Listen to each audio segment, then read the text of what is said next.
Nakapamasyal ng libre naman po sa isang theme park sa Bayambang ang nasa 229 na mga residente po ng Barangay Pantol matapos sagutin ng lokal na pamahalaan ang kanilang biyahe at entrance ticket kahapon, Disyembre 23. Isinagawang nasabing aktibidad upang mabigyan ng pagkakataong makaranas naman ng pasyalan o makaranas sa sabing pasyalan ang mga residente ng barangay na kailangan bumiyahe ng malayo upang makarating sa sentro ng bayan.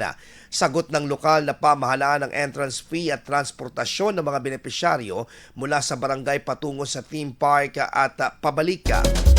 Naging katuwang sa pagpapatupad ng aktibidad ang Municipal Social Welfare and Development Office sa koordinasyon ng mga residente.